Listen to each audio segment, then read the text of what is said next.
huling kaganapan. Saan man sa Ilocania at Cordillera, higit 2 dekada ng pinagkakatiwalaan. Ito ang radyong pambalitaan ng Tiradpas Network. DZTP, Radyo Tiradpas.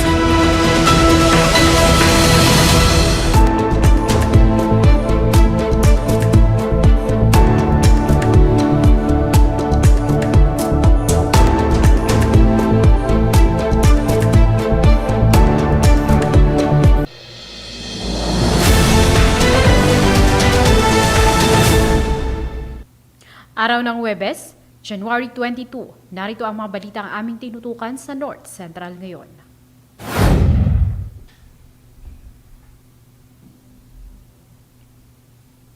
Kalipas na 2 araw, pumasyal ang nursing batch 70 ng OGH-AC sa Candon City. Ang mga bisita na-impress at nadama ang pagiging City of Love and Care ng lungsod.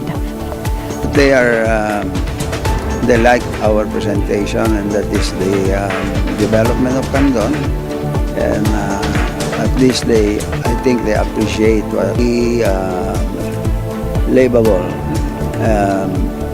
The purpose is so many things for retirees to those who live abroad.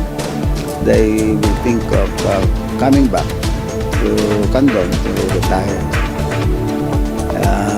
As you know, Ang munisipalidad ng Cagayan ay nagmarka ng isang makabulang milestone sa mga pagsisikap nito sa paghahanda sa sakuna sa pamamagitan ng pagpapasinaya sa bagong penetrator fire truck. Upang matiyak ang tuloy-tuloy at mahusay na paghatid ng mga serbisyo sa pangangalagang pangkalusugan, namahagi ang pamahalaang panlalawigan ng La Union ng 5 patient transfer vehicle mula sa Philippine Amusement and Gaming Corporation. Nagkaisa ang mga mamamayan at opisyal sa Butir Santa Maria, Ilocos Sur sa kalinisan sa barangay para manatiling maging malinis ang mga kalsada at kapaligiran. Iti ordinansa gapuin datoy adto tagipupuri do nga dingdingwain ito'y lungugan ti Carayan. Ket itata di damit nga ipani dagiti nagkananda mamunto di jayain sunto ti gapuanan na nga panakapoison iti danom ti Carayan iso nga nagaramid ti nomotibiyang ken collaboration kin ni Committee ti Agriculture so nga napanunutan mi dayta nga ordinansa. 3 individual nasawi sa banggaan ng pampasaherong jeep at dump truck sa Isabela. Milyong-milyong halaga ng marihuana na kumpiska ng Philippine National Police Region 1.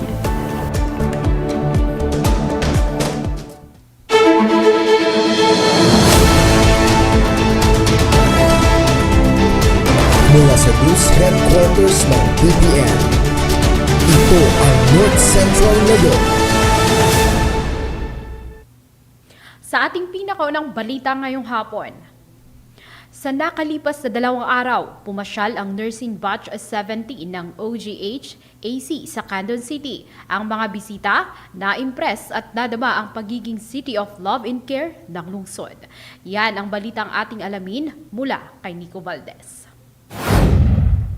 Mismong si Candon City Mayor Eric Singson ang nag-welcome sa mga bisita mula sa grupo ng mga alumni ng Olongapo General Hospital Association of Nursing Students Alumni Society Incorporated o OGS-ASA. Sa 2 araw na pamamalagi nila sa lungsod ay pinasyalan nila ang iba't ibang tourism destination ng Candon City. Sa pagpunta ng OGS-ASA sa Candon City, ipinresenta ni Mayor Eric ang mga upcoming activities sa lungsod ngayong 2026.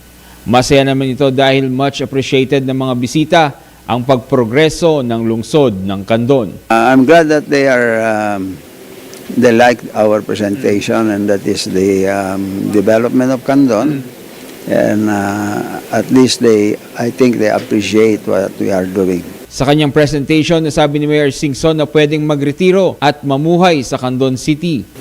Yes, that is one of the objective in making a city livable. The purpose is so many things for retirees to those who live abroad. They will think of coming back to Candon to retire. As you know, they have their own pension fund, and so from there, it will help the economy move. Yes. When we talk of retirees program, it's for everyone. It's for everyone. That's why we welcome also the Ligijay Bambangon Tibalay to the Laod. They are from the eastern towns. So they are. I'm very much aware of that, and I welcome that.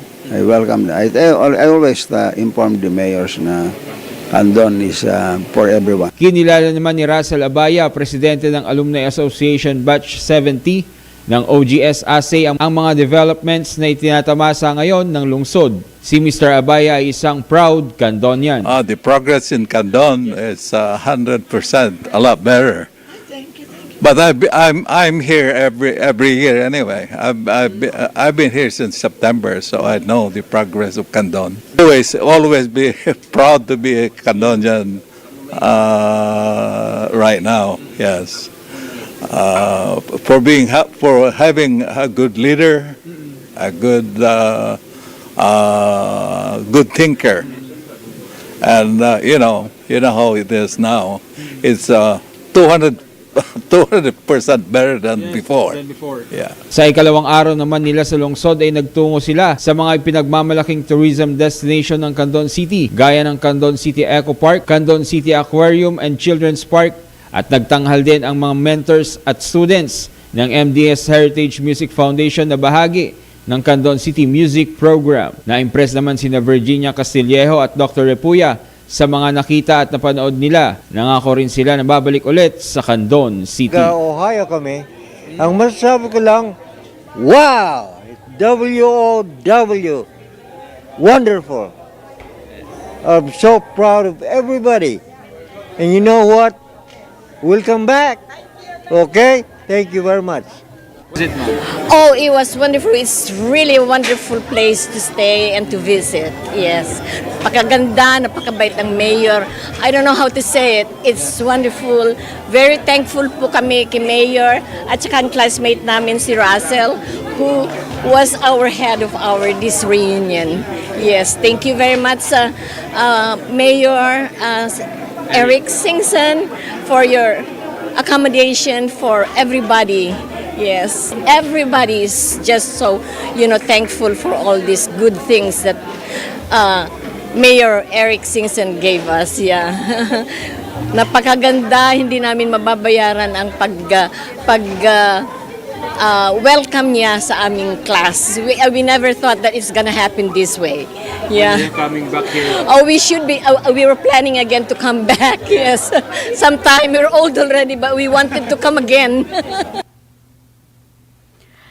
Tatlong individual nasawi sa banggaan ng pampasaherong jeep at dump truck sa Isabela. Ferdinand Valentino sa detalye.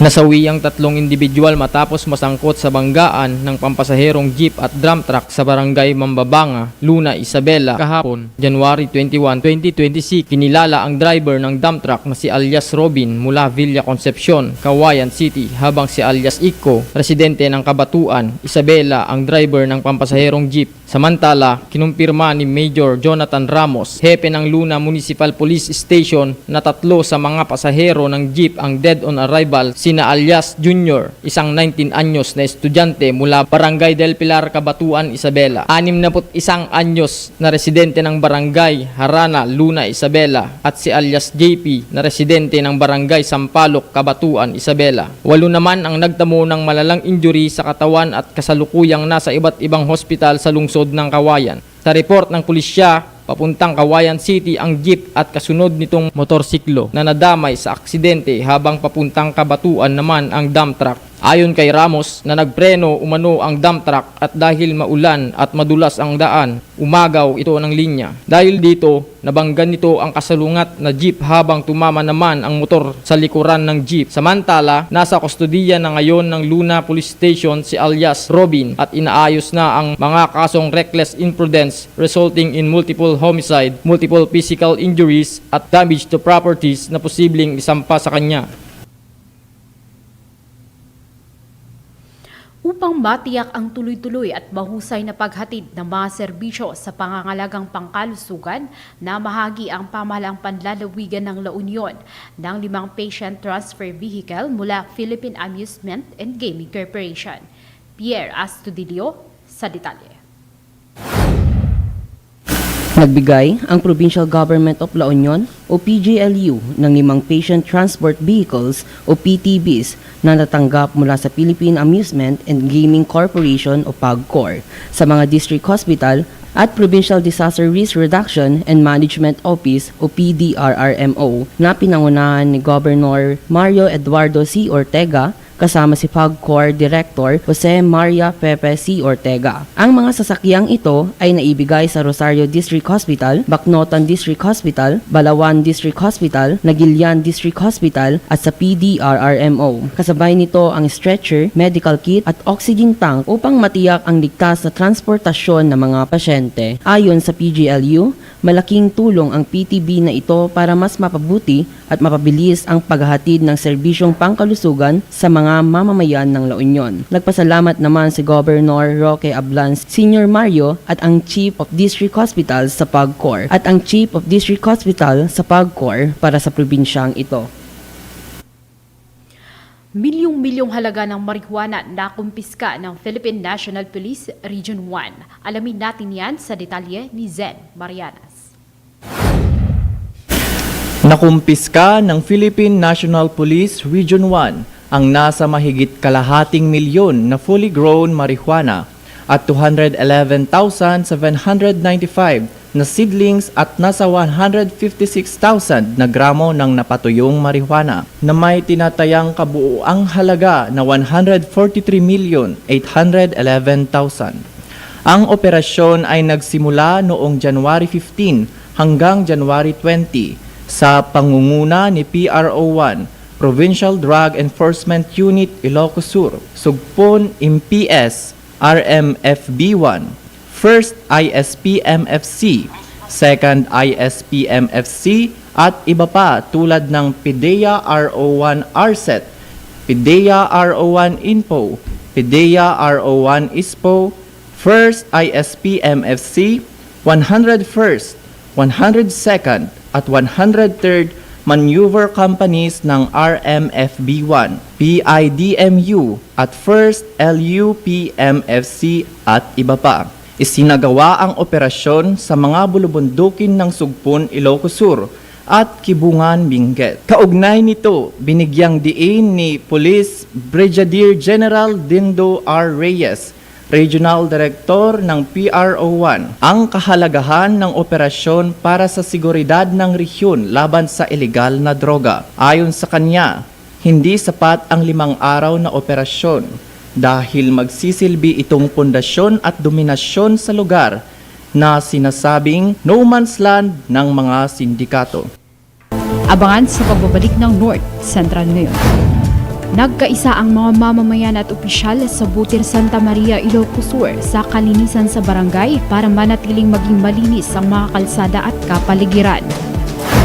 Ang munisipalidad ng Kabayan ay nagmarka ng isang makabuluhang milestone sa mga pagsisikap nito sa paghahanda sa sakuna sa pamamagitan ng pagpapasinaya sa bagong penetrator fire truck. Yan ang mga balitang ating abangan dito lang sa North Central ngayon.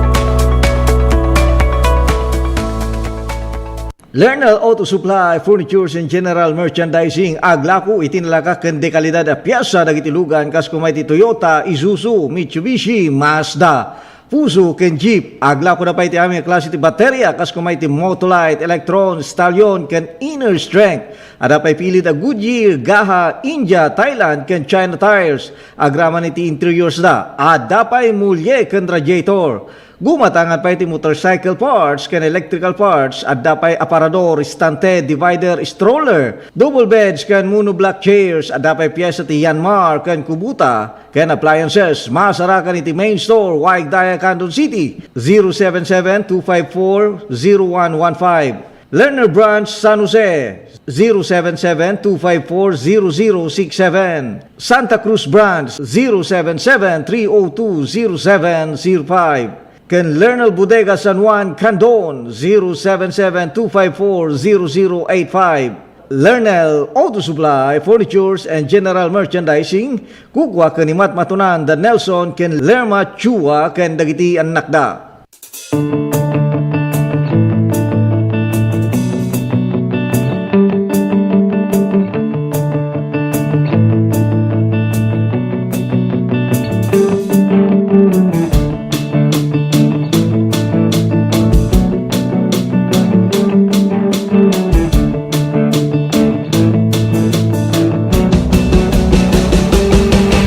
What began as a dream to create a stage of great music and great moments has now become a cherished tradition.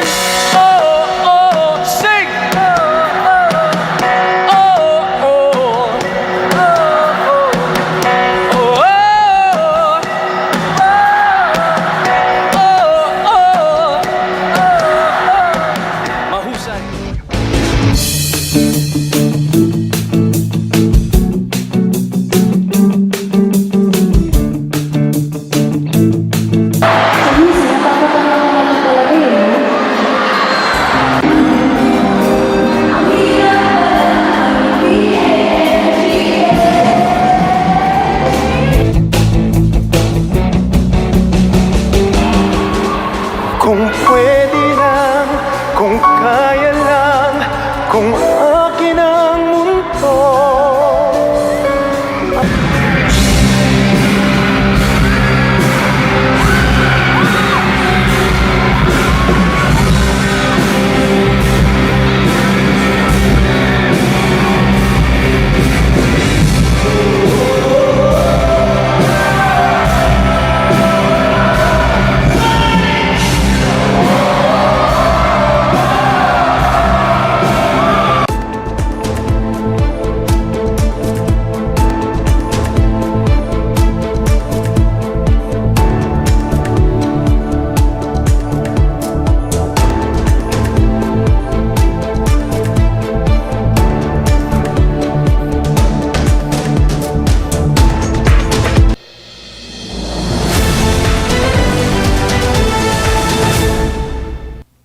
Sa pagpapatuloy ng mga balita, nagkaisa ang mga mamamayan at mga opisyal sa Butir, Santa Maria, Ilocos Sur sa kalinisan sa barangay para manatiling maging malinis sa mga kalsada at kapaligiran.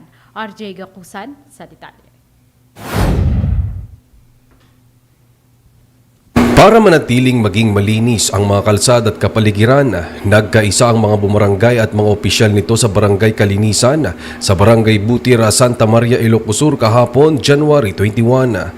Pinangunahan ni Kapitan Eleuterio Doña at mga barangay kagawad sa programa sa pakikipagtulungan ng mga miyembro ng BPATS, Porfis, senior citizens, barangay health workers at ang mga mamamayan. Nagaramit kami ti ordinansa gapuan da datoy adu tagipupori do nga dingdingwain ditoy lungugan ti Carayan. Ket itata di damit nga ipani dagiti nagkananda mamuntunto di jayain isunto ti gapuanan na nga panaka-poison iti danom ti Carayan iso nga nagaramid iti nomo ti biyang ken collaboration kin ni Committee ti Agriculture so nga napanunutan mi dayta nga ordinansa. Pinaghihiwalay din ng mga mamamayan ang mga basura katulad ng plastic, lata, residual, bote at mga hazardous materials. Matatanda ang merong regulasyon ng LGU na kailangan maging maayos ang pagkakaiba-iba ng mga basura para mapunta sa MRF sa bayan. Kung hindi magkakahiwalay, hindi ito kukunin.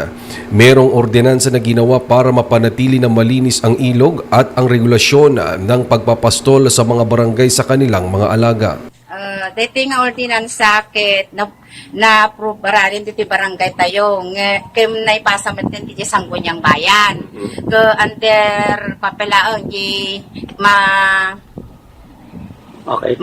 mahirhiring da pala dayjay. Iso nga urayon ti approval da dayjay. Tatta, dating ordinansa pinutar ko ngamin ta adu ngamin maobserbara ngamin na dito lugar tayo tila ngamin conforme ti pagi kabkabilan dati basbasura. Ken kastamet kada tayo nga lumugar dito ita hantay pa ila ngamin una na practice dayto waste segregation. Iso nga in relation to dayto nga ordinansa at ang ngamin Republic Act number 9003 nga kunana DJ Ecological Solid Waste Management Act of 2000. Isu nga dito in relation to this inadapt ko dating ordinansa tapno iti kasta may ulog mo ti barangay tayo, may panggap ti pinagsegregate ti basbasura tayo, tapno iti kasta, agtali na idmet nga nadalos ken napintas sakit kitain ti aglawlaw tayo. Ket dating ordinansa at kamat nay kabil dito nga no gitay penalties na no si asino man ti gibasura ti conforme dita at damot penalty na wino fine na isu ket daytoy. Kaugnay nito, naaprubahan na rin ang isang ordinansa na maayos na pagtatapon ng basura lalo na sa mga kalsada. Ang munisipalidad ng Kabayan ay nagmarka ng isang makabuluhang milestone sa pagsisikap nito sa paghahanda sa sakuna sa pamamagitan ng pagpapasinaya sa bagong penetrator fire truck. Yan ang ating alamin sa detalye ni Sita Lambincio.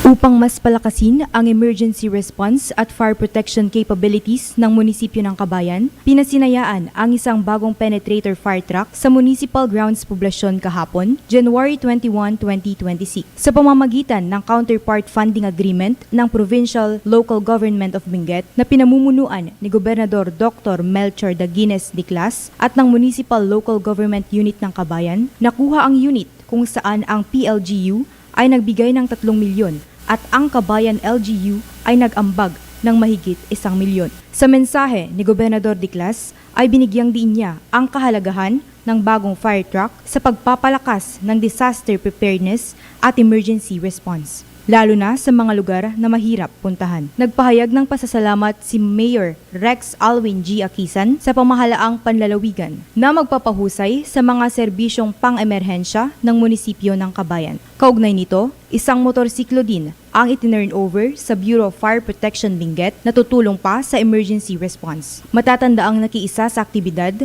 at naghatid ng kanilang mga mensahe ng suporta at pasasalamat ang mga opisyal mula sa Bureau of Fire Protection Benguet sa pangunguna ni Provincial Marshal Fire Superintendent Edison F. Pino. At yan ang mga balitang aming nakalap sa North Central ngayon. Maaari kaming i-follow sa aming social media accounts para palagi updated sa aming live stream. Ako si Alma Carlos, magandang hapon North and Central Luzon.